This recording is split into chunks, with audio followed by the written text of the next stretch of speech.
Okay, at this point, we will call a meeting to order, and Kirk will lead us in the Pledge of Allegiance as soon as we get a flag. There we go.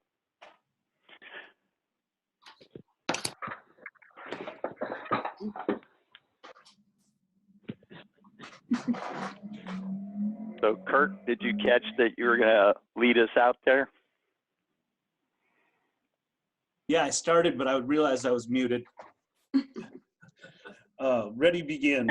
I pledge allegiance to Allegiance the flag of the United States of America and to the republic for stands one nation under God, indivisible, liberty and justice for all. Okay, that was pretty interesting. Good effort. Yeah, I muted my line. Okay, so Kirk, do we have any additional communications besides what we received in our board packet? No additional written communications.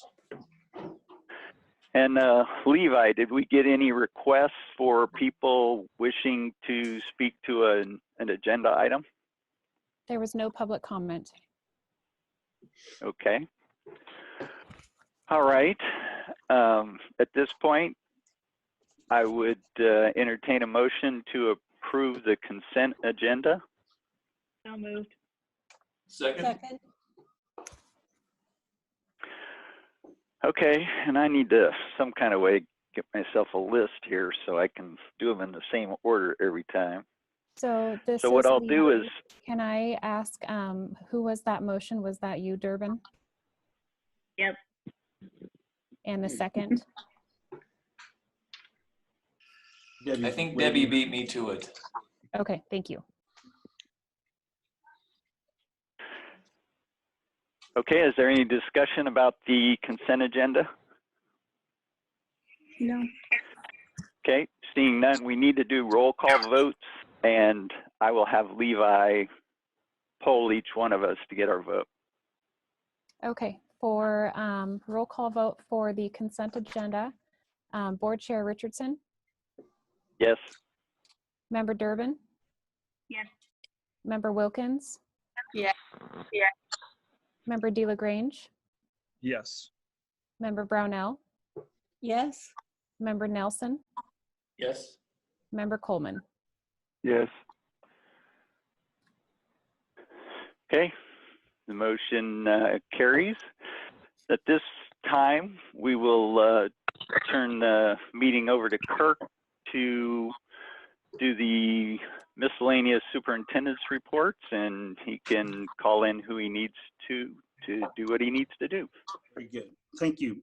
So the first agenda item under superintendent's report is the district's COVID-19 response update.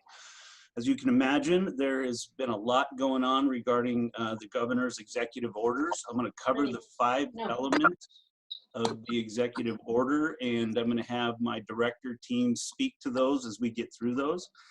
Can we confirm that Sherry's on the line? Yes, I'm here. Thanks, Sherry. I just didn't have a visual of you.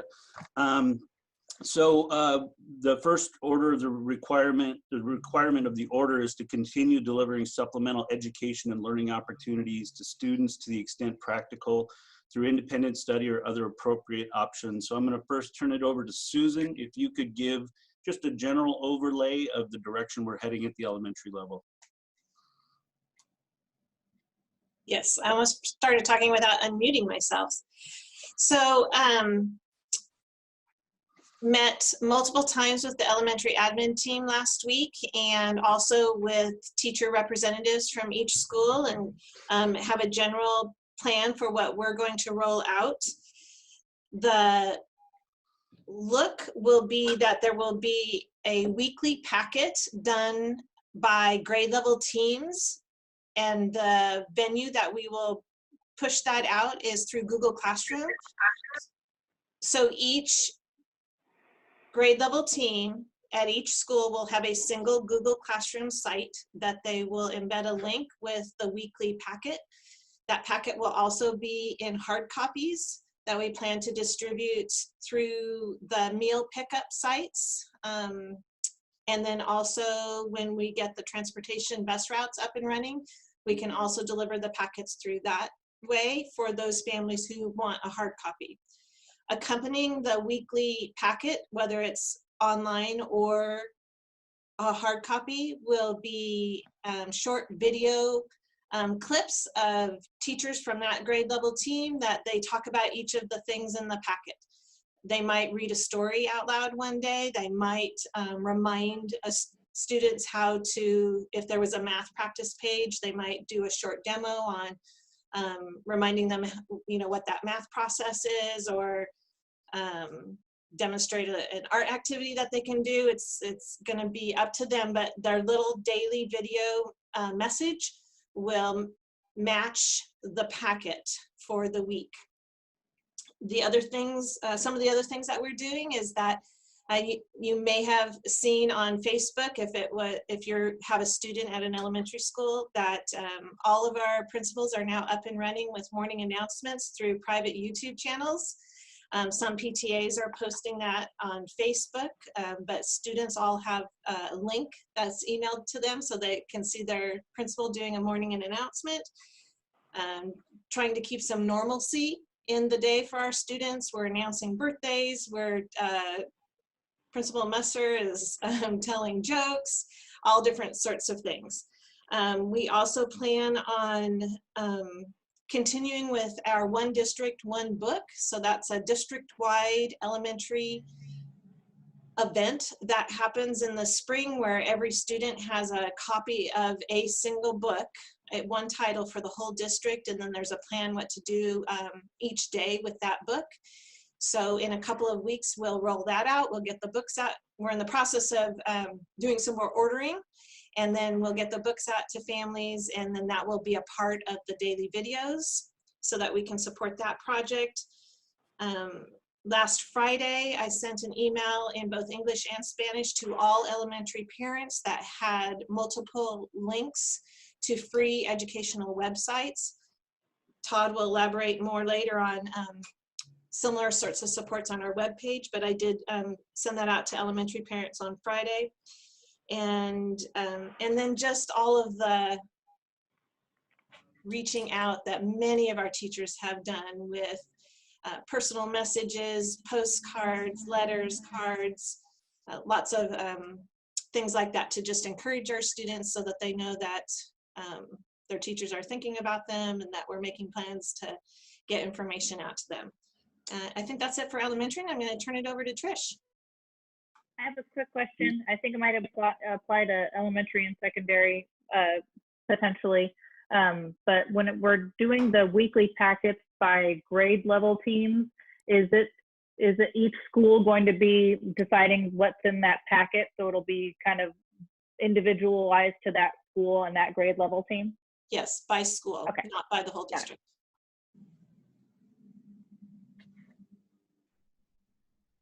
I'm good. Take yourself off mute, Trish. Trish, you're on mute. Can you hear me now? Got it. For secondary, real similar things will be occurring and have occurred. First thing I'd just like to state, though, is that all of our supplementary efforts are in no means meant to replicate classroom instruction or our district adopted curriculum. They truly are going to be supplementary in nature. We're working on expectations for our teachers and staff in terms of what those would look like. It won't be a bunch of new content with grading and expectations like that at this point. It's meant to be supplementary in nature. We are really trying to focus on that message of hope. I think you heard it in all the efforts that elementary is doing. Middle school will have something very similar to what you'll see at the elementary level. There will be grade level teams working to put together. So 6th grade math will have their stuff, 6th grade language arts, their stuff, so that students can access that either online or through those pickups as Susan already described to you. Where we're still waiting for some further guidance from the Oregon Department of Education is with grades 9 through 11 and specifically with our seniors. We anticipate getting some clearer direction about credit-bearing classes and what that means and what that will look like from the Oregon Department of Education, and then we'll be communicating that out with our staff, parents, and students. So a lot of work still to be done at the high school level in terms of what that supplementary education will look like, but it will be very similar in nature to what you're hearing at the K-8 level with like classes, collaborating together, teachers putting together resource packets or online tools that students can access or pick up a printed copy of. So that's what's happening at secondary. And Linda's going to share a little bit with you about our efforts with our SPED population. Thank you. Can you hear me? Yes. Okay. Regarding special education, as you can imagine, is a little bit of a complicated department. We have thankfully been receiving a lot of guidance from ODE. My ODE contact has reached out to me personally to help us navigate during this time. Our area SPED directors have also been together on webinars. So we're all working together to understand how best to support our students, but also how best to understand what we're legally required to do when it comes to a student's special education and all the supports and services that go along with that. So as I've been working to provide clarity, I've communicated a couple letters out to staff, and I have a letter to go out probably tomorrow to our special education families in the district so that they're clear on what they can expect in regard to their students' IEP during this fairly strange time. So in short, we're working to provide the elements of a student's IEP that are reasonable to provide. For example, we're going to continue our students receiving their speech therapy via teletherapy. So we'll work to get Chromebooks to kids, and we'll be able to provide speech in that manner. And that's one of the services on the student's IEP. If a student has occupational therapy or physical therapy on the IEP, that's not really something that's reasonable to deliver at this time. So anything that's an in-person support or accommodation isn't really reasonable to do. So I'm working to provide guidance for our staff and families on navigating what parts of the IEP we can deliver and how. We're also working to keep up on as many of our legally required timelines as we can by offering IEP meetings where participants can appear virtually using Zoom or other methods. And we were already doing some of that when there were some distancing measures before spring break. So our special education staff will sort of supplement what the general education teachers are providing, and some of them will also set up a Google Classroom in order to provide some of the interventions. So for example, some of our kids receive math and reading interventions, and we'll be able to deliver those as much as we can. Trying to think of what else. I just lost my train of thought. Are there any questions about special education? I think that summarizes most of what was happening for us. Oh, I remember what it was. We have a lot of students who receive their education with home tutors. So we're working on, our home tutors will not go into homes, but we'll also do some tutoring virtually. So we're also navigating that. Our school psychologists and other specialists will help and support as much as they can in a virtual sense. So I'm going to turn it over next to Todd, who's helping us navigate all the technology kind of concerns and issues and needs that we have at this time. Thank you, Linda. So my role in all of this has been like a Uber support role, running around trying to make sure folks understand how to use Zoom or Google Hangouts or something like that. We've been doing lots of building tutorials for staff who've maybe never built a website, maybe never dabbled into a Google Classroom. Some folks are so gifted at this, they're ready to roll. Some folks are really just nervous about this, so trying to build tutorials for all of them. So been in all the meetings so far with elementary, secondary folks to do the planning. Also pretty heavy hand in getting messages out that say from the superintendent, but getting those translated and out to our Spanish speaking families. And then keeping our website up to date as new things come along from the CDC or Oregon Health Authority, getting that information up. If you go to our website now, you'll see a new graphic up on top about online learning or learning from home, and then some resources for families during this time that they can start using right now. And so the curriculum directors have been grabbing all the tools that we have available digitally, and then we've collaborated to put them all in a space for families, and then we'll probably kick out a couple of good communications for families around that as we ramp up for what happens after the spring break period. So we're also gearing up to deliver several thousand Chromebooks out to families who need them.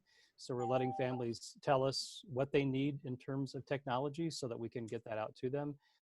A lot of homes already have a computer and internet access, but they might have 2 or 3 children, so they might want to have multiple devices. So we're getting that system all set up to get those out to them next week as they need that. And then just coordinating with all the different efforts. So that's pretty much it from my department, just kind of scrambling to keep all the skids greased so everything works. Any questions from my end? I see from your website message, it says that schools are scheduled to reopen April 29th. That is correct. And so Kirk, is that our latest guidance out of the governor's office? That is still the message from the Oregon Department of Education, is they're holding to closure through the 28th to resume regular school on the 29th. We anticipate that is very likely to change, has a strong potential to do so given what we're seeing in communities around us and other states. So it is an ever moving situation for us. And we have, just being time sensitive to this meeting, we have a 2 o'clock meeting just like this with the Oregon Department of Education and all the superintendents around the state. So just want to put that plug in there if we can make sure we're managing our time well in that regard. I want to think Danny's up next, unless you have more questions for me. I have one question real quick. Okay. Is the school building closure notice affect our teachers returning to work on the 30th, or is the plan for them to still come back into work in the building? Great question. So the closure notice that went out yesterday was intended to keep kids from congregating on, and adults as well, from congregating on playgrounds and outdoor facilities. The indoor facilities are still open to essential employees, and teachers are expected to work back next week. And that may mean they're in the building. It may mean they're working virtually. I believe every principal is setting up a digital version of their initial staff meeting and communication with their staff. But our obligation is to keep people as well and safe and healthy as we can. And so we're going to implement every precaution that we can and still feel like we're meeting the expectations of the governor's orders. So there's going to be some flexibility in that for sure, Casey. Okay, thanks. How is everybody? This is Danny. Doing Are well. you able to? Oh, good. Are you able to hear? That's good. So I'm doing the Cliff Coleman thing. I can see you on the screen, but calling in on my phone because I don't quite have a microphone set up on my computer. So my small little fun task has been to try to talk with the associations about the governor's order and how we might be able to implement that. I think the broad themes, Kirk touched on them a little bit. One broad theme is that everybody's expected to work because we're all expected and required to get paid. Expecting to work means a lot of people will be working virtually, though. I think that's our second big overarching theme, is that we're going to do the best we can to have people working remotely whenever possible. We're also making sure that we set up systems so that we don't violate the 10 people in an area, 6 people in a room type of thing, 6 feet apart, all those different types of things. So one of the things that we've been working on hard the last few hours actually is also in the governor's proclamation was that nobody that's in an at-risk category would be required to do anything other than working remotely. And the at-risk category is a fairly broad list of things that make somebody at risk. And so we're working with our employees to make sure that they know that if they're in that at-risk category, that they are able to work remotely. We're been really kind of blessed compared to what we're hearing from other districts. Both associations have come in and met with us a couple of different times, and they have been willing to work on MOAs, meaning that we have agreements that override our collective bargaining agreements. One of the big ones was the classified. So typically in an emergency closure situation, we're required to pay essential employees double their rate of pay for the time that they work. That has been overridden, and so we're not required to do that. So lots and lots of details seem to change often, but we are in good cooperation with our associations to try to make all of this happen. So I don't know if you have any questions about human resources stuff. Glad to try to answer them. Danny, this is Brian. I was just wondering, what is that high risk criteria that you mentioned? All right, that is a great question. So hold on, I'm going to pull it up exactly for you. So Brian, here you go, bud. Anyone who's 60 years of older, if you're pregnant, if you have a lung disease that includes asthma, chronic obstructive pulmonary disease, chronic bronchitis or emphysema, or any other chronic conditions associated with impaired lung function, or anything that requires home oxygen, a compromised immune system, immunosuppression, if you're seeing a doctor for cancer, treatments such as chemotherapy, radiation, if you're receiving organ or bone marrow transplant, taking high doses of cortisones, corticosteroids, or other immunosuppressant medications, so forth and so on. Blood disorders, things like sickle cell disease, or if you're on blood thinners, chronic kidney disease, chronic liver disease, diabetes, and other endocrine disorders, metabolic disorders, heart disease, neurological and developmental conditions. So all kinds of things listed there that Scott, I'm assuming, knows a lot more about that than I do. I'm just grateful someone's finally speaking my language, so thank you. Endocrine. Yeah, so does that help, Brian? Yeah, that's great, thanks. Do we have an idea on, even if it's just a rough idea on percentage of our employee population that may fall under those categories? I think, Casey, it depends on the location. Like, for instance, transportation. A large percentage of our population would be 60 or over. Just a rough estimate, right now we have 448 classified employees. We're compiling a master list.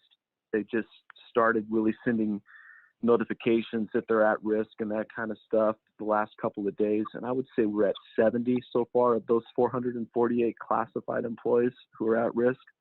Haven't really started on the certified list yet. Okay. And then what are we running into, if anything, on employees that have childcare concerns because their kids are not in school while they're being required to report to work. Yep. Also, according to the governor's proclamation, they can only be asked at this point to work remotely. And so we're also including them in the high-risk pool. Okay. That's going to be a large population too. I'm just trying to wrap my head around, you know, how many people are actually going to be showing up to school buildings next week. I don't think you're going to see a lot of people necessarily physically showing up right now. Early indications are one of the biggest needs we have is daycare for health providers. I think Kirk sent out an email asking about that. We probably had close to 70 kiddos that need daycare provisions, and so finding personnel, and we're going to work with outside providers to help make that happen. So we may end up having a, okay, good. So anyway, that's probably our biggest area. Okay. I have, Danny, this is Brian again. I have one more question. I'm not sure if it's for you or for Kirk or who, but do we know what, are other districts doing the same thing as far as our teachers and staff coming back next week? Or is this something that we're just deciding as a district on our own? No, so I'll give some background on that. So we've been meeting with ODE at least twice a week. We've been meeting with the Southern Oregon superintendents. I have been at least weekly since this has happened, and we're calibrating Three Rivers administration. We've had 2 meetings with them and have a 3rd one set up for Friday. And we are all looking very similar in our approach to doing this. The child care piece is navigated by community based on available resources. I'll get into the child care piece in a minute as I work through the rest of the orders from the governor. Yeah, Brian, I guess globally another answer to that too is back in that global thing that we started with. We're trying to do remotely as much as possible. And I think every district is attempting to do that as well. Thank you. Yeah. Any other questions before I turn it over to Sherry to talk about the operations side of the world? Let me cue Sherry up right now, because the next 2 bullets of the proclamation or governor's orders, the first one is provide school meals in non-congregate settings under various guidelines in which we already distribute food. And transportation grant funds can cover the delivery of that. So I'm going to turn the food piece over to Sherry right now. Hi, everybody. So in regard to the food service, as I think that you are already aware, when we were in the shutdown prior to spring break, we were providing meals at what we were calling our grab-and-go stations at each of our school sites. And so we had our food service workers there. They were preparing a breakfast and a lunch that the families could pick up at that time. We had great participation in that. We were up to about 2,000 meals per day that we were serving by Friday of that week. So that was a pretty successful program. We do know that going forward, as we start bringing staff back, we do have families who are not able to get to our schools, and so we're working on a plan to have our school bus drivers take meals to designated bus stops. And so we have a survey out to see which families actually need food delivered to closer to their home, where they can just walk to the bus stop and pick it up. And so in conjunction with delivering the meals, we would be able to deliver any educational materials that the families might not be able to pick up otherwise. We're going to continue to have our grab-and-go stations open at each of the schools, and that's another venue that we can provide families where they can pick up any educational materials at those locations as well. At the grab-and-go stations, what happens is it's just like a drive-through. The cars drive through and the staff hand the food that's in a bag. They hand that to the family at that time, so we minimize contact by not having people get out of their cars and actually approach our food service staff. So like I said, that has been working really well. And so as we go forward, we're going to be working closer with transportation and food service to see, and also our curriculum department to coordinate meal deliveries and educational material delivery as well using our transportation department. Kirk, are you okay with me covering a couple other things on the operations side? Yes, absolutely. Bullet number 4, develop plans for the operation of essential non-educational services. Go for it, Sherry. All right, here we go.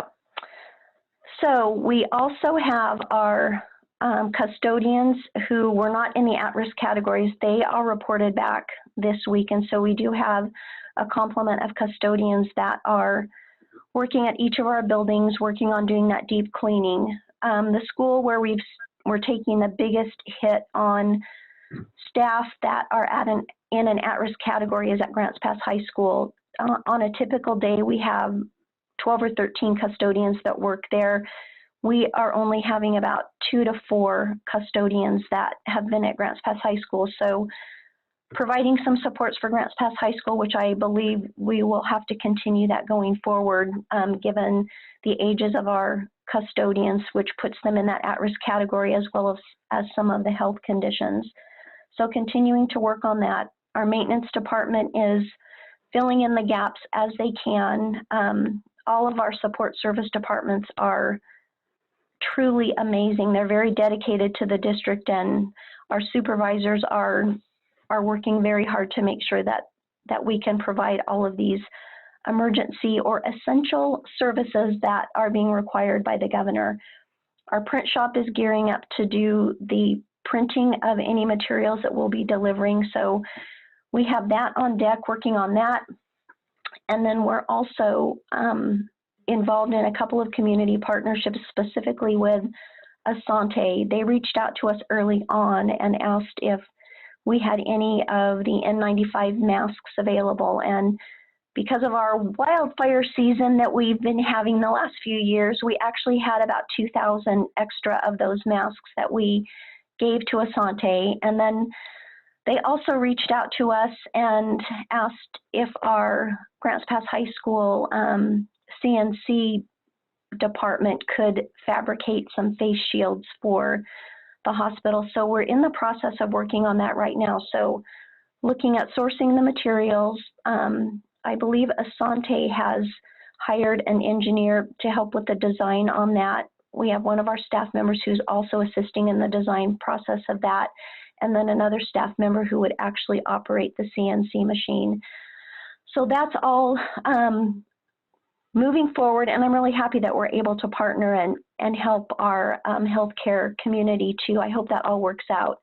I am having an agreement drafted by our legal counsel, and I did run the proposal by our liability carrier because I'm always conscientious to make sure that I am covering all of our risk factors as well as we kind of delve into something that we've not done before when we're looking at the fabrication of the face shield. So there's a lot of things that are going on kind of behind the scenes that we are working not only in the district, but also from a community perspective as well. So do you guys have any questions about any of that?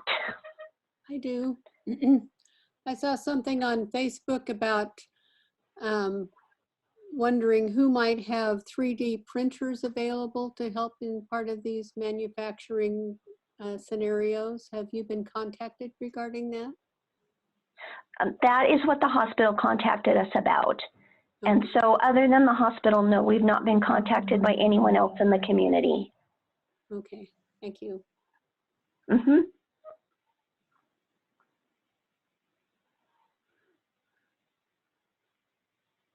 Okay, Kirk. I'll turn it back over to you, Kirk. Oh, pardon me, I had one other question. On the food service, I assume they're wearing gloves. Do they also wear masks when they're delivering food or on the grab and go?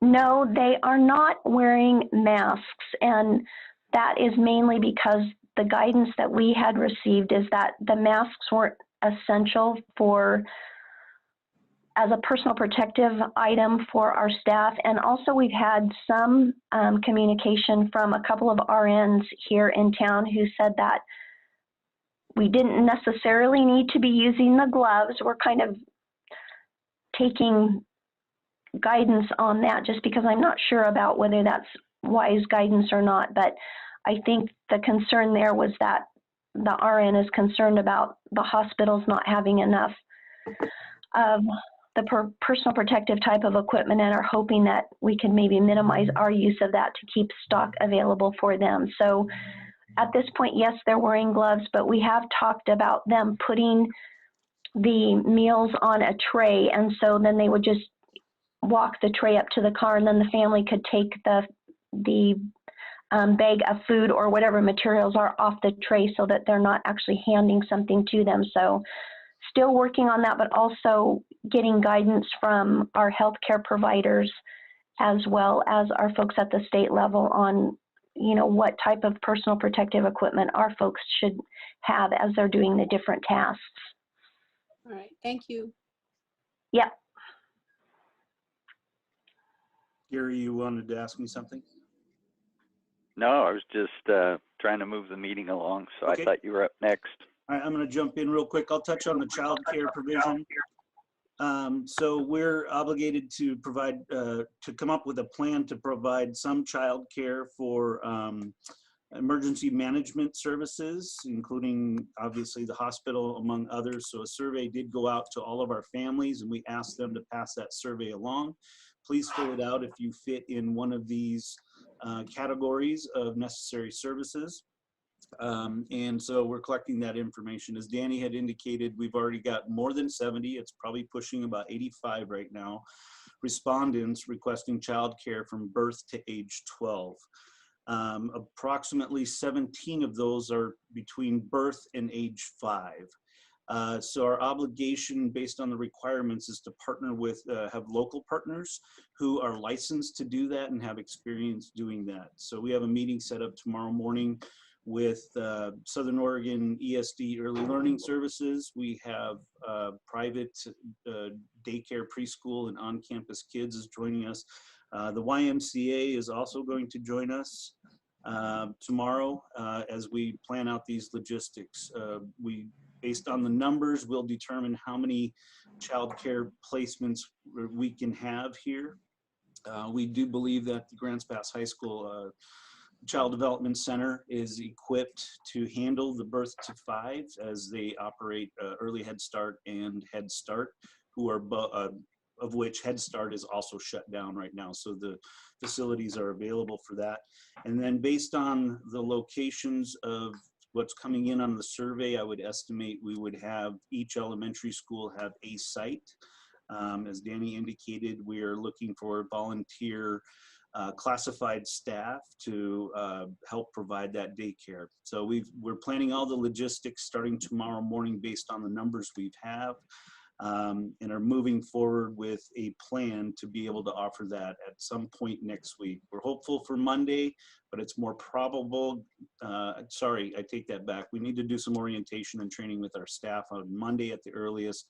So Tuesday at the earliest, we could begin that provision. There's a lot of requirements that come with that from the state regarding registration, taking temperatures, and among numerous other things. So a lot of logistics going into that piece as well. So that covers the third bullet there on childcare. Any questions on that? Casey? What about disinfection and how, I mean, I'm sure we're disinfecting our buildings pretty regularly to make sure those are all good, but is that part of the, obviously the plan for having people come in every day for childcare? Yep, there's very specific requirements on the deep cleaning that needs to occur in any of those environments. Thank you. Okay. So Kirk, did I get that straight? Essentially some kind of way on these orders, the district has been given a mission that's not our normal part of our mission. In other words, we don't normally take care of newborns or some of the very young children. Is some kind of way we have been tasked with this? That is accurate. But the requirement is that we partner with an organization that is their mission. That is what they do, is they provide daycare to birth through 5, or preschool birth to 5. So again, that's that list of partners that we're meeting with tomorrow to determine capacity and staffing to do that, because they do require additional training, and they have the folks that are trained and have already extended. I've got a couple other daycares that have extended an offer that we might need to bring into the fold. So we have been tasked with the coordinating role of that aspect. Yes, we've been tasked with the coordinating and, if possible, the provision of using our facilities and getting them up to par. Okay, thank you. Yep. And anything else on the child care provision? Hearing none. The only last bullet of the order is, as Danny had mentioned, we're obligated to continually regular pay for all employees. And so that is still in the works. And that concludes our update regarding the district's COVID-19 response. Kurt, can I ask one more question real quick? Go ahead, Brian.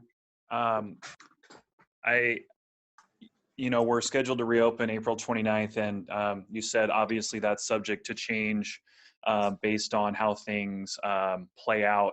And I kind of gathered in the tone of your voice that the expectation is it may be longer than that as opposed to shorter.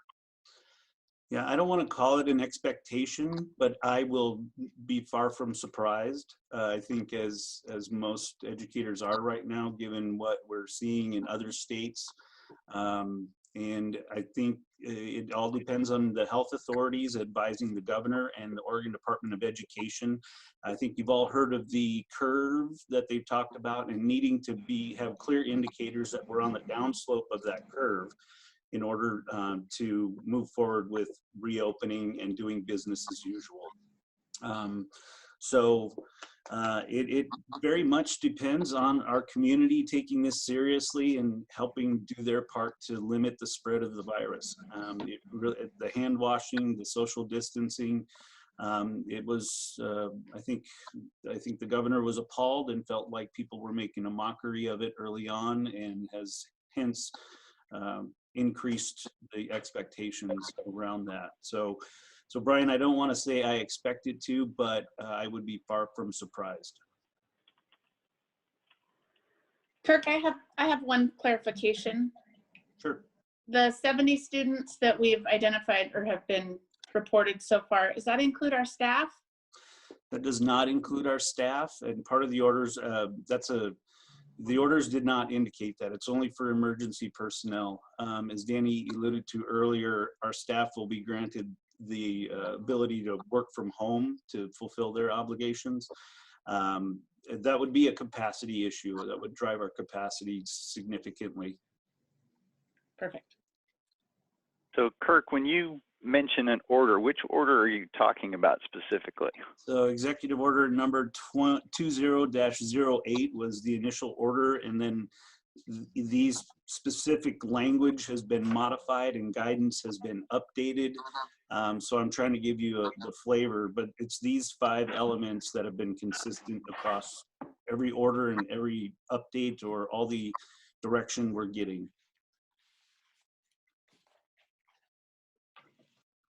Okay, so because actually the current order is what, 20-12? Yes, it's just an updated version. So I just happen to have 20-8 in front of me.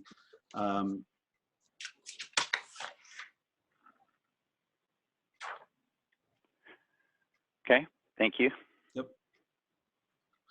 And then lastly, I just want to put a plug in for a community partner. The pastor at Newman United Methodist came in and tracked me down and handed me 40 $50 gift cards to Fred Meyer to distribute to families in need. And so I tasked Director Zatola with dividing those up amongst the elementary schools right now. And so hard to decide who gets it, but I think we had a pretty solid moving forward. So just quite a shout out to the community stepping up.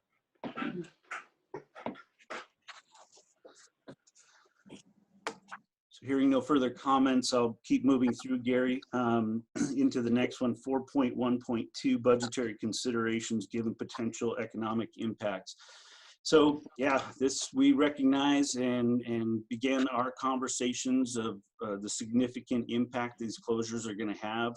We are aware that the governor or the legislature has suspended the collection of the new taxes that fund the student investment account for the first quarter.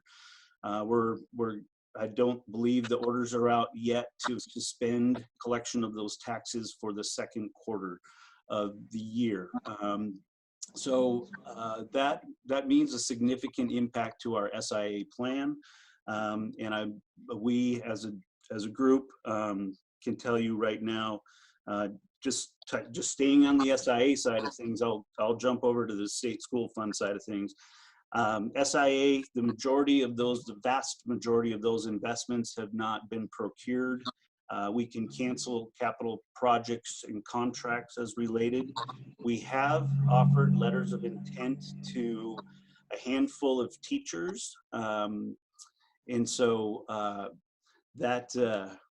handful of teachers, the language in there's a caveat around adequate funding and final budget adoption.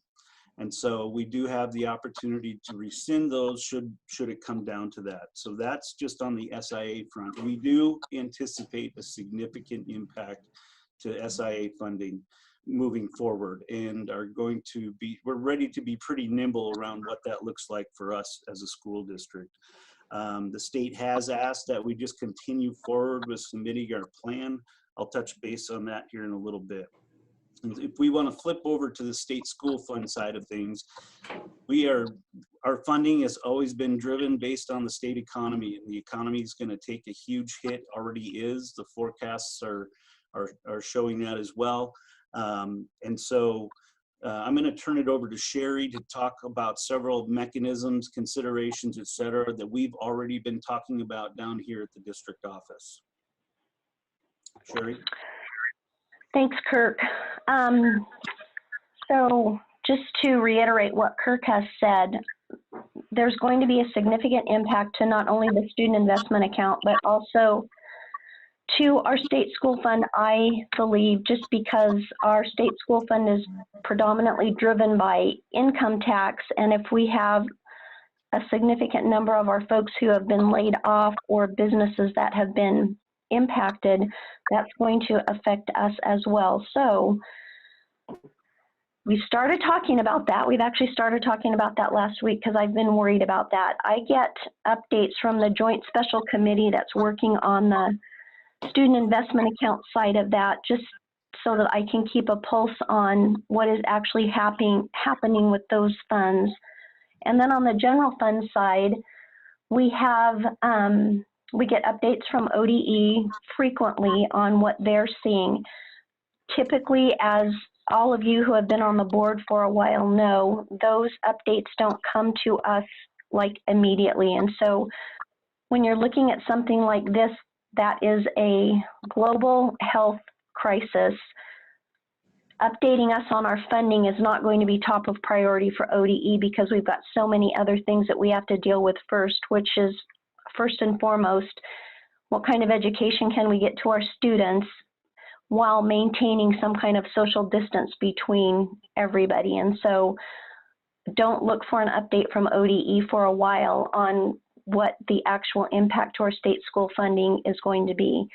That being said, we do know that we have to have some contingency plans in place to deal with whatever the fallout is from that. And so we have a very experienced director team who has been through this way too many times over the years. I would say for the last 15 years, we've lived in a state of economic instability. And so that is kind of our normal. We know that at any moment we could have to deal with some kind of a funding shortage. And so we know how to do that, and we've done it before. And so, as you know, our main area of expenditures is in staffing. And so if the funding decreases to, a really significant amount, that we would have to look at staffing levels. And so we have mechanisms through our collective bargaining and agreements to do that, and we would have to start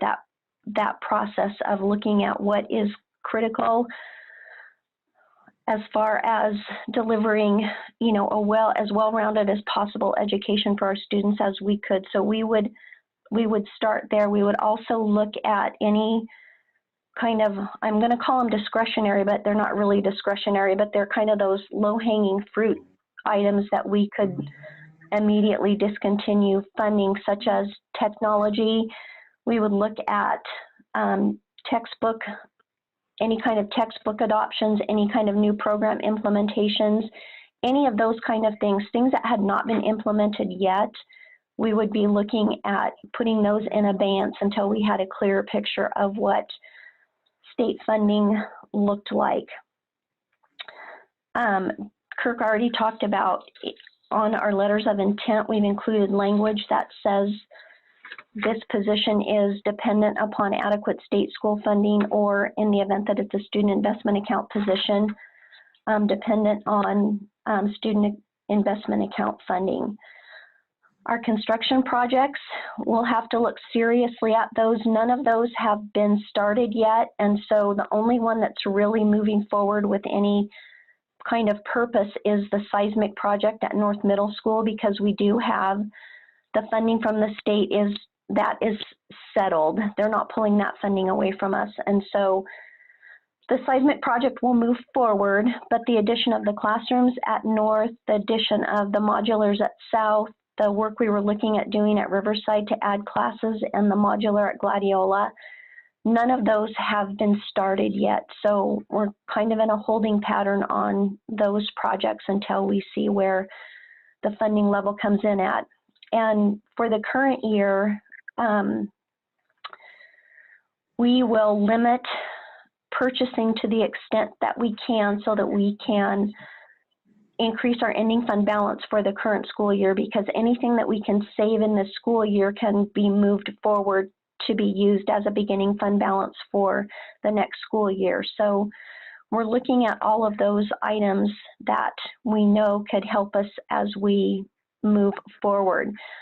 Just looking at budget projections for the current year, we're doing well this year as far as maintaining our ending fund balance and actually having more in there than we've had for the last couple of years. And so continuing to monitor that, and again, like I said, continuing to monitor the investment market, staying in touch with the legislature. We have a really robust connection with Salem through our Oregon Association of School Business Officials, and so they're really good about keeping us up to date on the whole financial picture. And so because business officials worry about the money a lot, we're forming some task forces, and those are going to deal with transportation, the state school fund, the student investment account. We're going to have a group that works on grants, another on food service, another that's going to be working on FEMA, federal issues that are coming down to us, facility issues. We're also implementing one to deal with the child care, because that's a new one for us, having to provide the child care. Another group's going to be working on collective bargaining agreements, and another group's going to be working on budget and budget impacts as we continue to monitor state funding and revenue projections and that type of thing. So we have a lot going on as far as networking through the state. There's a lot of collective minds that are working on strategies and how we can, best utilize the dollars that we have, and then, how we can all work together if the funding does really take a dramatic downward turn, which I think everybody is really, really concerned about that. And so I'm going to leave you guys with, and then I'll open up for questions, but there's an amazingly dedicated team of folks down here at the district office that are working super hard. The stresses that are coming at us right now are probably greater than what we've seen in a long time. And so trying to balance worrying about the budget and then worrying about the health of our staff at the same time, worrying about how we're going to provide education to our kids and our seniors who might not get to have graduation. There's a lot of pressure right now, but this team handles it with grace and professionalism. So just a shout out to all of them.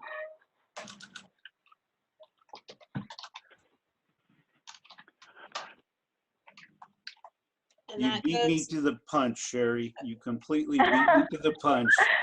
I was Sorry. I was gonna put that same plug in. If you look at these 3 items on the superintendent's reports, it's a superintendent reporting about some incredible work and a lot of time, a lot of thought, a lot of collaboration by an incredible group of leaders. So my sentiments exactly, Sherry. Thank you. So, Sherry, I guess this rate of economic, I guess really the business activity slowing down is somewhat reminiscent of the 08-09 downturn, which happened really suddenly. How does this one feel compared to that one? At this point, Gary, because this has come so fast, this one feels a little bit different because we knew what was coming in that 2008 downturn, because that started really actually when 911 happened. The decline in the economy was a little bit of a longer stretch, and so we knew that issues were coming, and we were seeing a steady kind of downturn in our economy. And so we had really in probably 2002, 2003, had started having to make some adjustments at that point.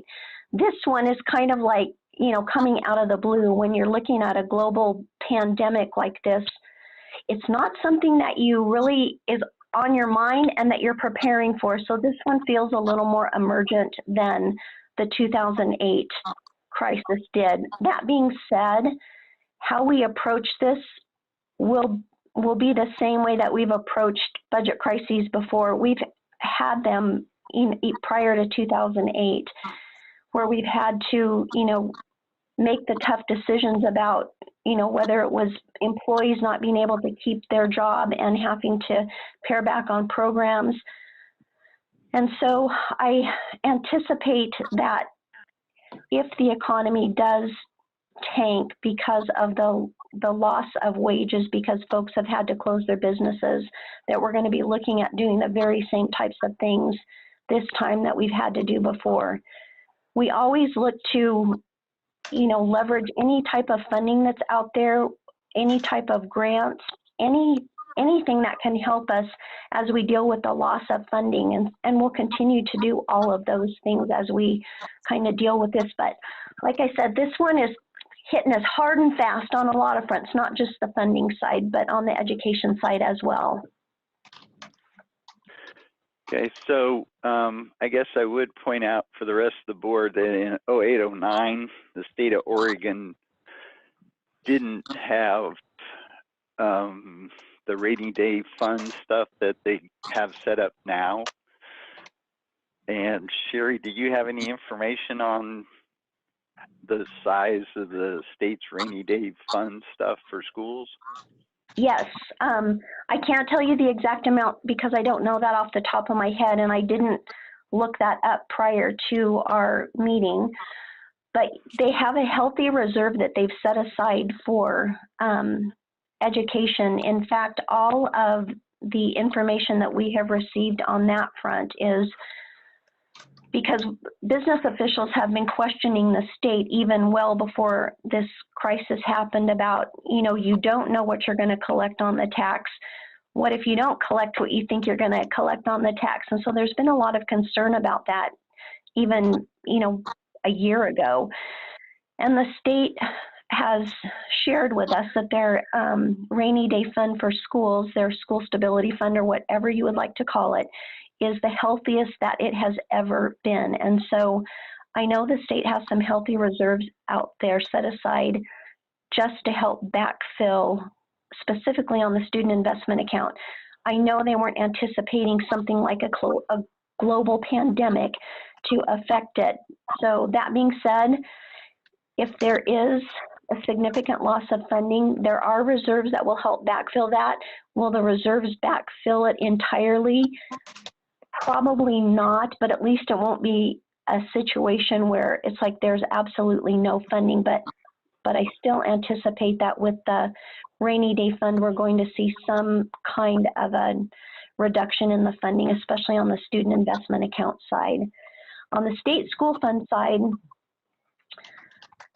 it'll have to be a balance between the two. And so as Kirk mentioned, and I think he'll talk about this here in a minute when he talks about the plan, even though every school official, whether you're a business official or in the curriculum, technology, HR area, whichever area you're in, everybody knows that there's probably going to be an impact to our funding.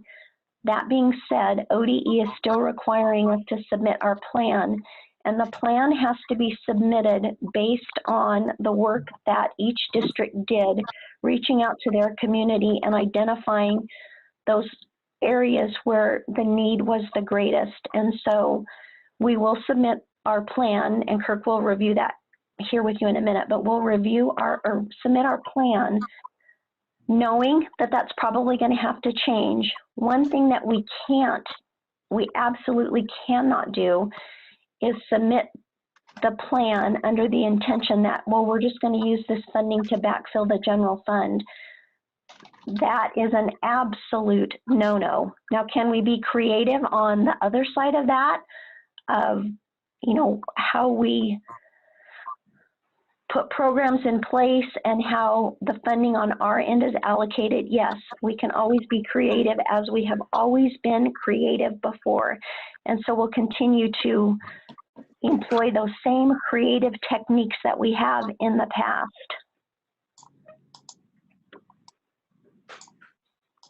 Okay, thank you. Is there any other questions from the board about the budget item? This is Brian. I have a question about the SIA. So I know we have to submit our plan as you just described, but the budget committee and the board are still going to have an opportunity to weigh in on that here shortly in the next month or two. Is that right? Yes, that is correct. So like we've talked about before, there's two different things going on here, and the student investment account doesn't really play well with the whole budget approval process. That being said, when I submit the proposed budget to the budget committee, which you guys are part of that, it will include the student investment account, what is part of that plan. And so, yes, you will have an opportunity to weigh in on that. And I'm going to caveat that with, though, ODE is really driving how districts are implementing the plan and essentially how we're allocating that funding out. They're going to be the ones that actually have the ultimate approval on that, because if they don't like what we as a district have submitted to them, they're going to come back to us and they're going to work with us until they feel like that what we have included in our budget and our plan meets the intent that they want to see that money used for. So I know that's probably not the answer you wanted, Brian, but that SIA funding is really a different animal for us. And like I said, it just doesn't play well with the budgeting process. And I wish when the legislature enacted that, I wish they would have talked to like the Department of Revenue or someone about how school districts do what they do when it comes to budgeting, because it really has kind of put us in an awkward position. So I guess maybe to clarify a little bit, if we submit this plan to the state and the state decides to approve it without requiring any modifications, are we then locked into doing exactly what the plan says? No, it has to come back to the board for final approval. And so you will have a chance to see it again. Okay, thank you. Yep. So I I want to guess, make a couple comments just really quickly for everybody, because I think we're trying to digest a lot of information, and based on research that I've done, and Sherry, correct me if I'm wrong, but the tax collection on the corporate activity tax. It's not that they're not collecting taxes for Q1. I think they're just not penalizing you if you're severely wrong on paying it. So if you're registered and you've already made the $750,000 in revenue or registered, and you're supposed to still be attempting to make those Q1 payments, they're just not going to penalize you if you're severely under after you kind of go through the whole year and you figure out, oh, I actually owe a bunch more. I got to get caught up in Q2, Q4. So I just wanted to make that clarifying point for everybody's edification. And secondly, I could be wrong on this as well, but it looks like maybe some of the packages that they're looking out there for kind of a economy savers at the federal level is some potential school funding to help with the state fund. Is that right? The school state Yes. fund potentially? Okay. Yes, that is right, Casey. I'm always reluctant to talk about that though, because we never know what's going to happen at the federal level. But if you go back to what Gary was talking about in 2008, that was back when we had the American Recovery and Reinvestment Act, and that was the federal government's way to help us weather the storm that we had in 2008. Mm-hmm. And that they're trying to do a version of that this go around. And so what that will ultimately look like, I don't know. I don't know if they'll allocate the funding out the same way that they did before. Sure. That would be nice if they did, because it was kind of an easy, kind of seamless process that we had to show how the money was being spent. And, so we put together some spreadsheets and sent them up and said, hey, does this look good? Will this meet the intent? And they were happy with what we submitted right out of the gate. So I'm guessing it's going to be similar to that if that funding actually does come through. That would be awesome if it did. I guess the thing that makes me a little nervous is that back then we weren't dealing with a global pandemic. We were dealing with really the fallout from what happened during 9/11. And so this feels a little different because of that. So I'm being cautious about what the feds are going to be able to do for us. Yeah. Agreed. Just more just things that we're paying attention to that would directly impact. I mean, I feel like we get a different answer every day, but just a couple things that have been developments literally in the past 24 hours. Yep. Okay, so I'd like to move to the SIA plan because some of this might kind of come back. Sure. So, so Debbie, you were raising your hand. Did you want to ask something before I go into that? No, I'm just remembering the last go round in 2008-9, and one of the first things we did was put a hiring freeze on. Do we have any plans for that? And not refilling positions as they became open, if that was possible. We have that capacity. Oh, sorry. Go ahead, Sherry. Oh, I was just going to say, Debbie, that was one of the things we were talking about earlier, that we're holding up right now on some of that hiring that we were doing in the student investment account. And so, yes, we're looking at that on that end of it, on the state school fund side, the general fund and other fund side. We haven't necessarily put a hiring freeze in place, but we do have the language out there that any positions that are offered are contingent to state school fund availability or SIA availability. So we do have some mechanisms in place to pull back on any kind of hiring at this point. And on the classified side, we haven't even started hiring. And so we're kind of holding off on that as we wait to see how things unfold. Okay, thank you. Yeah. Okay, I'll move into the SIA plan. So I'm not going to go through the 19-page document. You've all had a chance to look through it. It totally reflects the presentations that our director team have shared with you in prior board meetings. But we are obligated at this point to, because of the school closures, it does not require school board approval to apply for the funds as of now. So knowing the discomfort with the potential budgetary implications, we moved it from approval to a superintendent's report, as well as offering the public an opportunity to comment on the proposed plan. And so I'm here right now just presenting the plan as a document itself that's been available to the public since Friday. We have not received any prior communications commenting on the plan, but we will continue to keep it posted on our website and take all public input. And so I just present it to you to see if you have any further questions.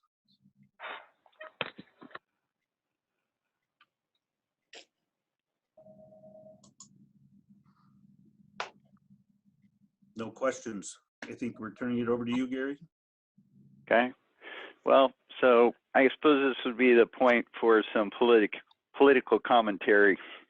Back when school funding got transferred from local property taxes up to Salem, the legislature in Salem wanted to exert more control over the local school districts, but at that time, for whatever reasons, they didn't.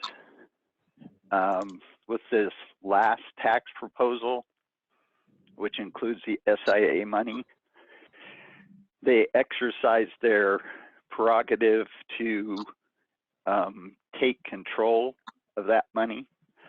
And so this is just sort of a verbalization for the rest of the board to realize that that funding is being taken care of by the direction of that money is going to have a lot of strings at the state that don't belong to the local school board anymore. So that's just one of the realities of the new funding. Okay, at this point, I have a little PowerPoint. If Todd would put that up for me. Oh, good. Does it have music? No music this time. White background with very few big black letters on the screen. So is that not readable for you? I can read it. I have to squint.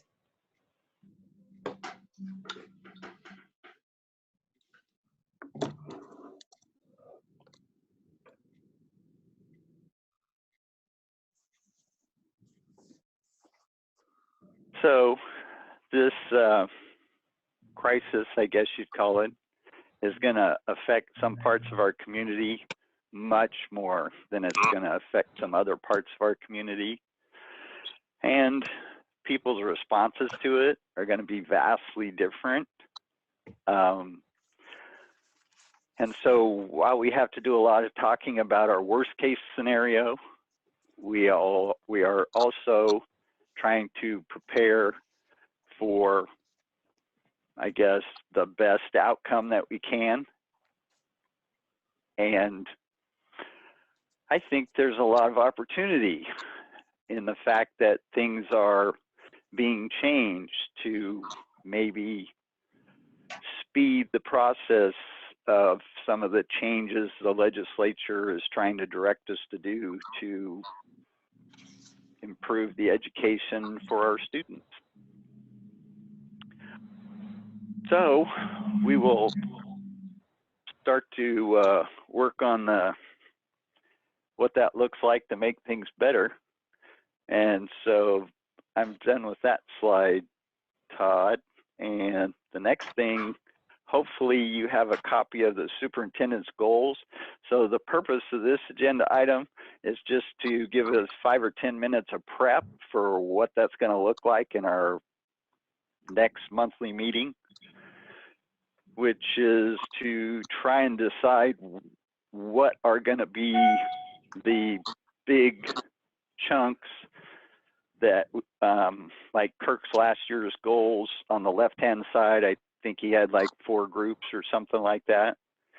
And what are those main things that we are going to start with as we try to work out the superintendent's goals for the coming school year? So are there Any comments from anybody on the board? When were we supposed, is this something that was sent to us, or am I missing the goal outline? I don't have it in front of me, so I don't know. Well, I was hoping that we could put that up, but possibly we don't have that handy to present.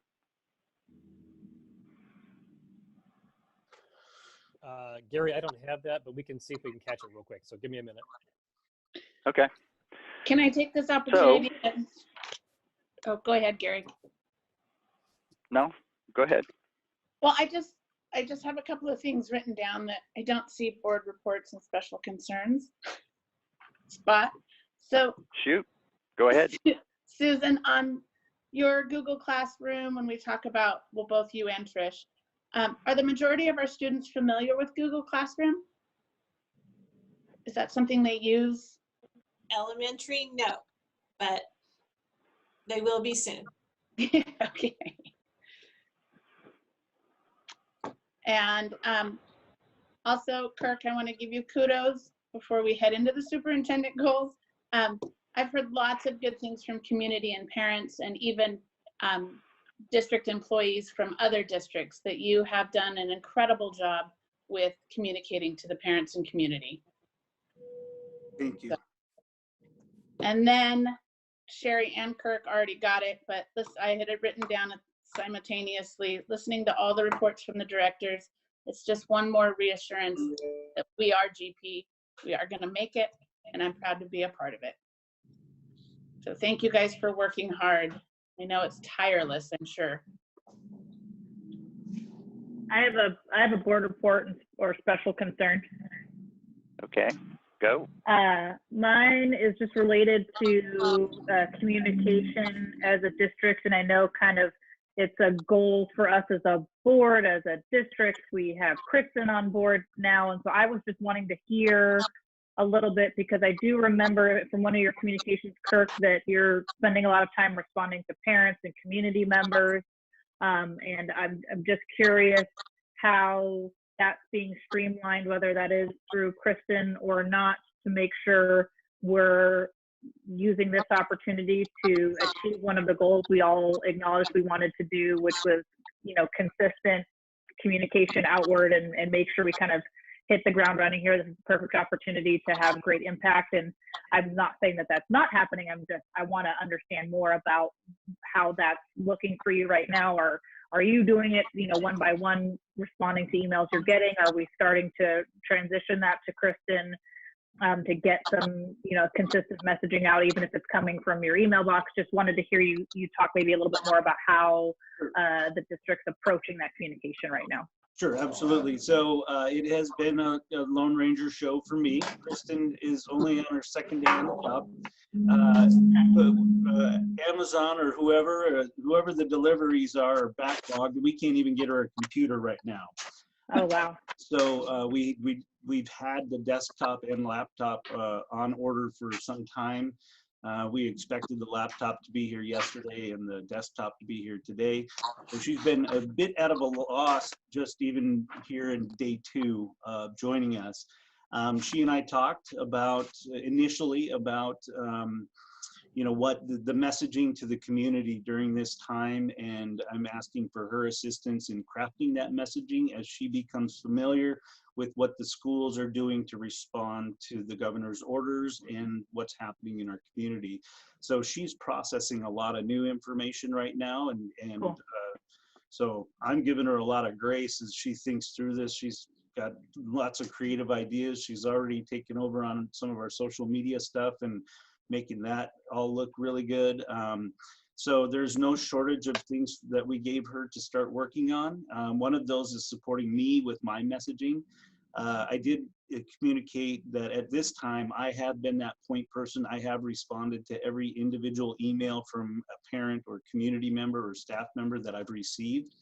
I am about 10 to 15 words per minute faster at typing this week than I was last week. So yeah, we've begun the initial discussions around that, and as things evolve for us here, as she grows her knowledge base of the school and the district, She's already plugged into some really good resources with OSPRA, Oregon School Public Relations Association, and as well as a colleague over in Medford that she's familiar with, who's been doing this for some time, also a former news anchor, I believe. But Kristen, I'd just turn it over to you for a comment right now. If you want to unmute yourself.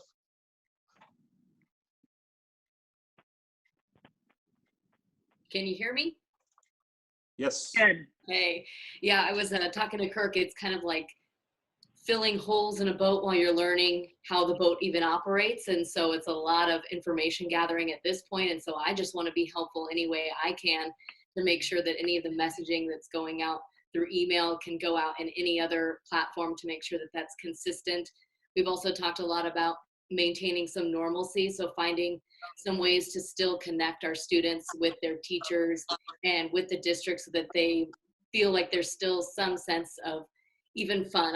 I was hopping on a conference last week that brought together a lot of different communication specialists across the nation in just how do you continue to get that consistent information out, making sure that it's accurate, because if we're not providing the information, people are in the day and age of trying to find it elsewhere. And so just making sure that we're all on the same page in terms of getting that new information out quickly and effectively, while also trying to find some ways that we can just continue to give that sense of community, even though we're all working and learning remotely, which is just new territory for a lot of us. For sure. And I think that sounds perfect. That's what I was hoping to hear. I'm really excited for what this could look like for our district. I think some feedback that I'm hearing from the community that is just food for thought, and what got me going, Kirk, on asking if you're responding individually is I think that's a great response to feel very personal, but I also know that your time is very valuable. So if we can think about if there's, maybe it makes sense, and I'm just making the suggestion, not criticizing how we've done it so far, but if it makes more sense to have you be kind of the announcement maker, but it's more of a one-way communication. And if there are questions that are coming in, that those kind of get, aggregated and then responded to consistently a different way. Because the feedback that I'm getting a little bit in the community as you're sending messages back out, then those people are turning around and then reaching back out to almost other people being like, well, the superintendent told me X, Y, Z. And so people are trying to it's that back and forth that happens all the time, right? So yeah. I'm just trying to alleviate some of the back and forth. And obviously you've got a lot of stuff that you're working on right now. So if it doesn't make sense for you to be individually responding, that way then teachers or other staff that might be getting reached back out to by community members with like, well, the superintendent told me this, if they're on the same page for what you're saying, because it's a one-way communication, that might be more efficient for them too. But just so you are aware of what kind of I've heard a little bit initially from a few people. Well, let me address that, because we actually talked about this yesterday. Todd hasn't had time to do so, but we are creating a new email address called the Office of the Superintendent that will have my signature on it. It will have Levi, Kristen, and my capacity to utilize. So we can deliver the message that way. And then when people respond individually, I can just turn that over to Kristen and manage it that way. So we have a plan in place for that, Casey. We just been waiting for Kristen to get here, and we'll get that new email address up and going soon. Thank you. Excellent. Thank you. Okay. So we've sort of went to just doing general special concerns. Do we have any other board members that have some that they'd like to bring up today? I don't have any. This is Brian. I have one special concern, and it kind of relates to what we've been talking about already. But I've been hearing reports that the numbers, as far as with everyone being at home all the time, there's been increased reports of domestic violence and things like that since people are at home more. So I don't know if there's been any discussion around, as we've talked about, normalcy and things that can help our students get through this time. If there's been any talk of making available like opportunities for communication, like direct communication between staff and students that they would normally be communicating with, whether that's their teachers or counseling staff or what have you? I think I'm going to turn it over to Trish and Susan right now, thinking about the specialists we have in terms of counselors, behavior intervention specialists, and so on, with plans moving forward on connectivity and support for kids. We haven't clearly defined what that looks like, but have had some initial discussions. So Trish, do you want to tackle that a little bit? Brian, I have not heard that we have an increase of domestic violence reports in the community. I talked to Officer Stewart, poked his head into my office late last week. He said he feels like things are actually calmer in the community because people are staying home. They may just not be getting the reports, which could very easily be the case. But anyway, I'm going to turn it over to Trish and Susan if you guys want to talk about that at all. Hi, can you hear me? Yes, okay. I was muted last time when Cassie asked her question to let you know secondary is doing the same thing.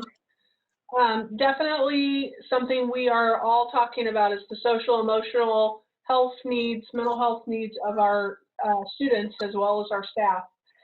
And so like Susan had mentioned, and it's happening at the secondary level too, teachers, I actually know of a teacher who spent 20 minutes on the phone with one of her students just because the student was experiencing great anxiety and needed that reassurance, everything's gonna be okay. And I think that's not a unique story. I think many of our staff are proving to be that competent, caring adult there when students let them know that they're needed. We do have plans, Todd was just talking, and could probably address it better, to bring our counselors, our behavior intervention specialists, when I say together, I mean virtually, together to talk about other things that we can do to reach out and to make sure that our students are safe, their families are safe, and get them the resources they need if they feel like they need to report anything to anybody. I would say the same thing for elementary. It's not like we have our plans perfectly rolled or ready to roll out yet, but all those conversations have begun. I spent some time yesterday looking into what's available with Second Steps, which is our elementary adopted social emotional curriculum, and what they have opened up on their website for parents for resources, and then how we can roll that out to everybody. Social stories, appropriate books. That's one of the things the elementary team and I talked about last Thursday when we last met, and is on the long to-do list for this week, is finding this is for elementary, but finding appropriate picture books that will be a part of that morning announcement that principals are doing. So all of those things are in the planning stages. And I could just add to that, so kind of getting the K-12 team together, from our behavior intervention specialists at the elementary all the way to counselors at the middle and high school, and our social emotional counselors, using their specific skill sets and gathering the right tools to get messages out to not only kids, but also to parents, how to talk to your kids during a time like this. What does it mean to establish a new sense of normalcy? How do you deal directly with fears, anxiety, increased anxiety, those kinds of things? And then also just managing being at home together for such long periods of time. So we see a lot of that on social media right now, but actually giving really clear ideas and strategies for families to find that time throughout each day, to have a space, to have your own time. And then how do you be together for such long periods of time? So all of that is what our staff will be putting out as they come together next week. And then just to kind of just be blunt, our youngest students are the most vulnerable in that they often have the least ability to advocate for themselves. They might not have, they shouldn't have their own cell phone to communicate with somebody. So for our high-risk families, our families who might not be able to access those tools that we're going to give them, and I don't mean because they can't get it online, but because of their family dynamics. Those are the kids that we're the most worried about, and I don't have a great answer for you. Okay, anyone else with a special concern? Okay, so this part for the superintendent's goals, you can see Todd has that up for us. We're going to concentrate mostly on the far left column. So this current year was maintain, improve district's fiscal stability, engage the community to inform about the district's programs and achievements and facilities, improve student attendance, engagement, and achievement. And I think there's one more, right? Page down. Strengthen communication with the school board. So we're going to have a hopefully more in-depth discussion about this next month. Not sure when we're going to be able to schedule our visioning workshop with the person from OSBA, but I want you guys to be thinking about what are those high-level 4 things or 5 things that we're going to fill in so that we can work through the rest of the sheet to come up with the concrete goals for the 2021 school year. So, like, I have a particular concern about our school culture and what would goals like that look like, and I'm struggling with that. So I'm not even sure what's the left-hand big box for that. So that's just aside, but that's what we're going to work on over the next 2 or 3 months as we work on next year's goals. Any of the other board members have a comment? Well, Gary, I appreciate that. This is Scott. I have a copy of mine right here, and I've been writing in my thoughts and ideas, and I think when we get together, I'm happy to share some things that I've had. I do think it's hard at this board meeting to do so, but I think if everybody comes with some thoughts and ideas, hopefully we can hammer something out. Okay, anyone else? Well, it seems like that would be part of the improved student engagement, culture being a part of that, just to think about where we are there, especially looking at the strategies to accomplish the goal, the trauma-informed practices, the scheduled meetings with inclusion, equity, and diversity, etc. But I think it also needs to be culture district-wide between employees as well. So I think that's where we could probably expand on that idea there. And my only other comment would be on the communication, strengthen communication with the board. I think it would be a broader topic on communication in general. So it's not just with the board, but so we can start to lay out what our vision is for improving communication district-wide. Yeah, I agree, because bullet 2 or the second one and the fourth one are essentially the same thing. They're just talking about improving communication. So I think we have the opportunity to look at those and really focus in on what do we want to set as important measures for us as a district.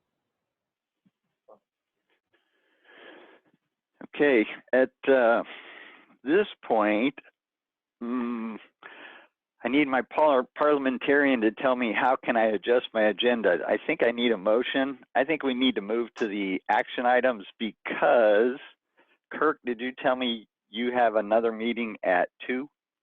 Yeah, my entire director team, we tune into the ODE meeting with all the other superintendents in the state. It does start at 2 o'clock, and we need about 5 minutes notice to set up the boardroom so we can social distance ourselves in the same room. Okay, so what I'd propose, what I'd like to do is move our action items to next on our agenda and then move back to the board reports and special concerns after that as we have time available. So, parliamentarian, do I need a motion for that?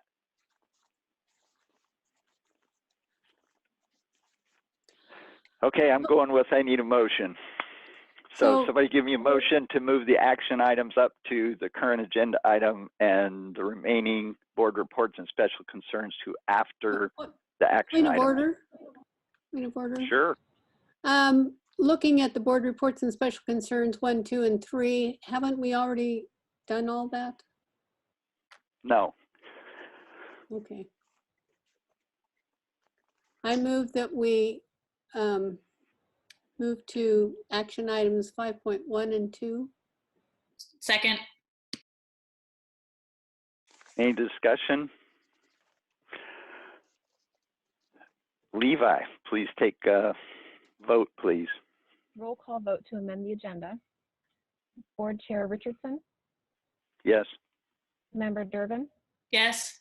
Member Wilkins, Yes. Member DeLagrange, Yes. Member Brownell, Yes. Member Nelson, Yes.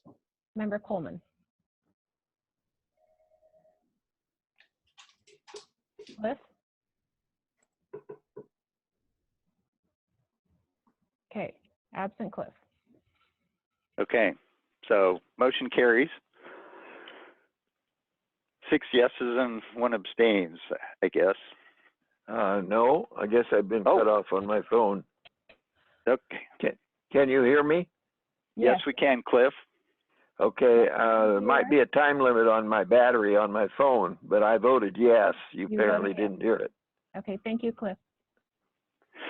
Okay, motion carries. So we'll move to action item 5.1, approval of 403B plan documents. I would entertain a motion to do that.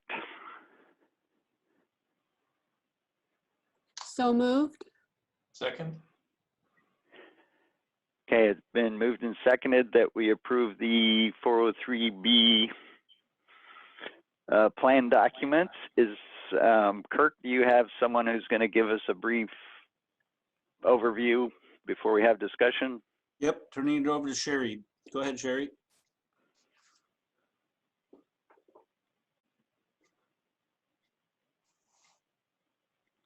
You might be muted still, Sherry.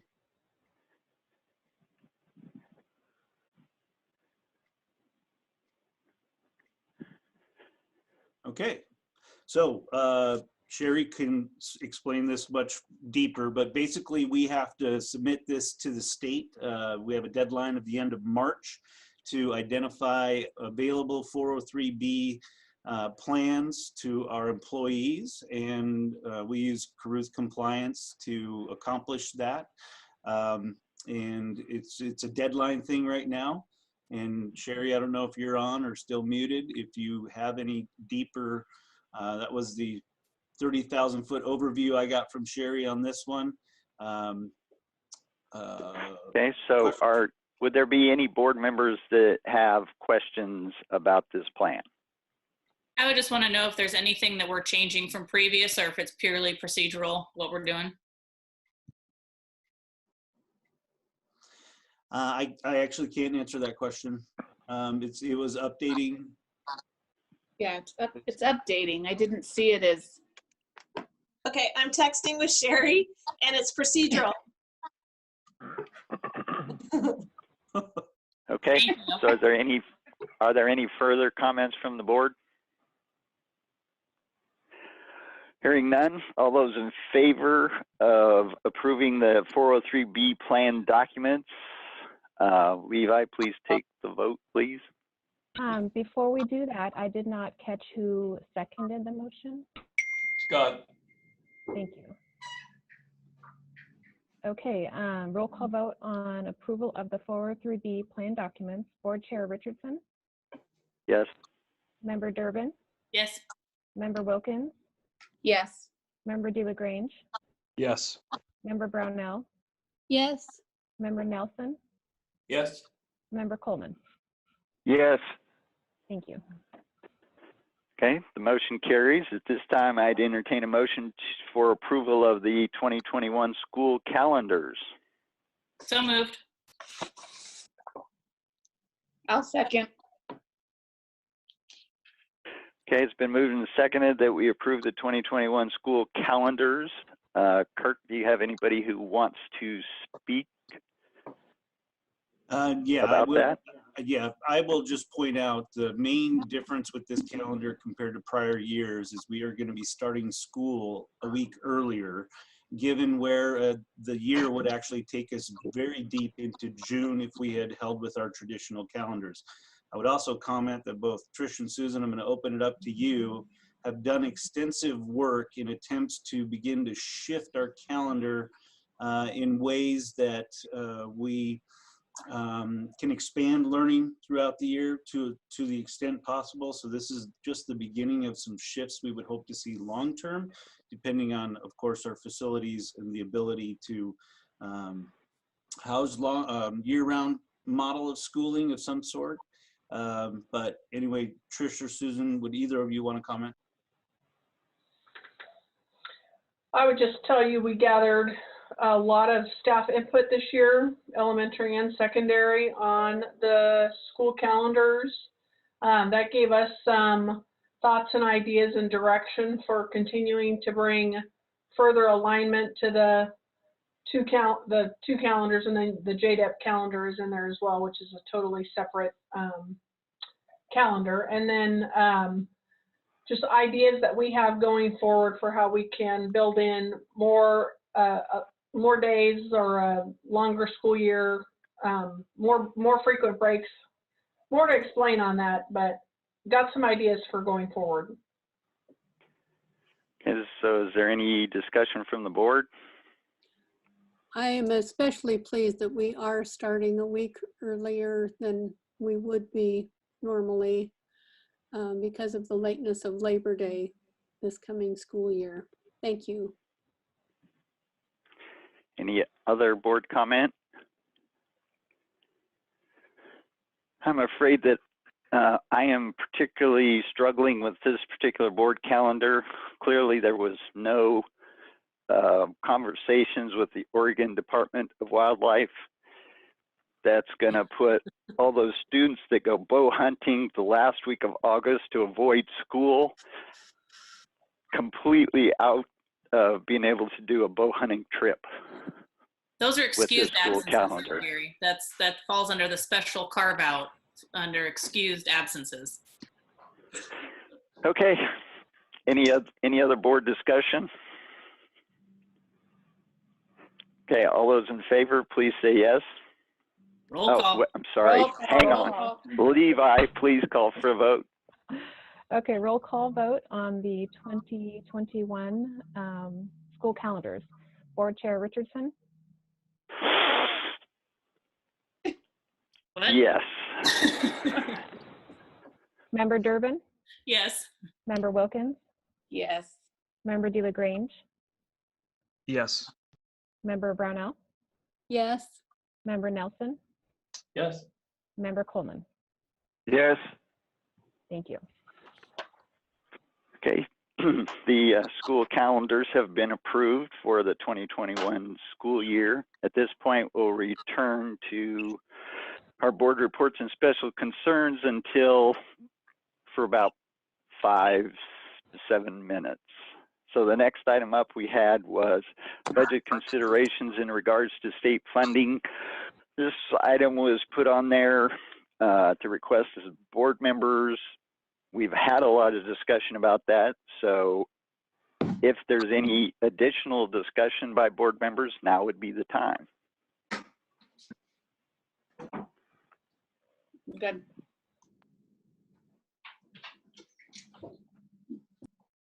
Okay, if there's no additional comments regarding that, we move to online school discussion, which was another board generated request. So is any comments by members of the board related to online school discussion? I think that it was something that I had been questioned a lot about, and I think that my questions and concerns or thoughts have been addressed by the director's reports. Any other board members? I don't have any. Okay, well, I guess I have a one, which is not really much one, but something along the lines of my unreadable PowerPoint from earlier. There's significant change that's going to occur for the rest of this year and probably quite a bit into the first part of next year at a minimum. And while our district is responding in appropriate ways and doing a really good job for the community, I would just ask that they don't lose sight of the potential to possibly expand or change the way that some amount of the education is delivered to the students. So without, not that this is a good idea, but just things that makes me think about is developing our online capacity to deliver, say, classes outside the normal school day, which wouldn't impact our transportation infrastructure. And maybe for all those students that, you know, won't go to bed before midnight, we could have them doing online classes at 10 p.m. So, at any rate, there's just it also opens up, we have some students who have difficulty taking the classes they want to take during the normal school day because of just the scheduling conflicts that they have.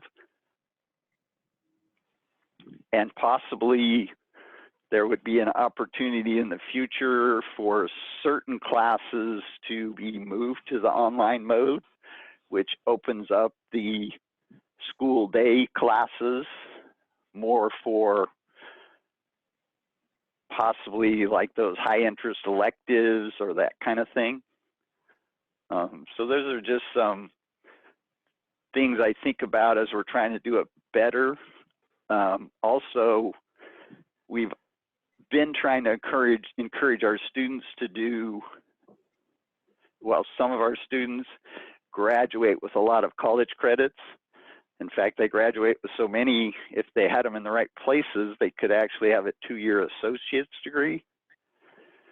So is there an opportunity here, some kind of way to make that more of what we offer in District 7 in the future?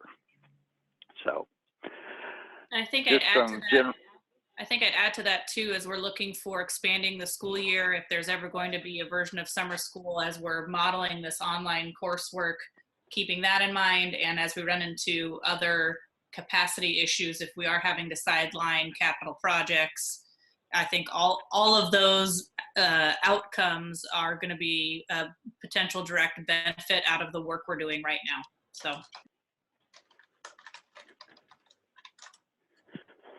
Okay, any other comments by board members?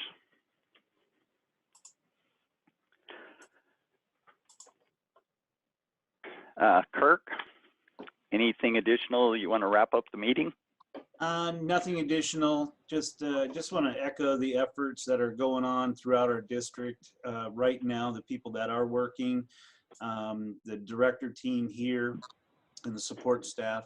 So I just would really want to close with super proud to work in this district with this team and with this board. So appreciate all of you. We want you all to stay safe, happy, and healthy. Thank you guys for working hard. Okay, so 6.0 future meeting dates.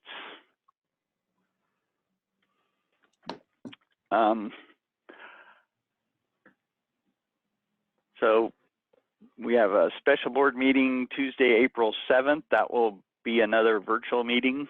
In fact, since these go through April, all of them are pretty much destined to be virtual board meetings, except possibly the last one, which was also which is the budget meeting.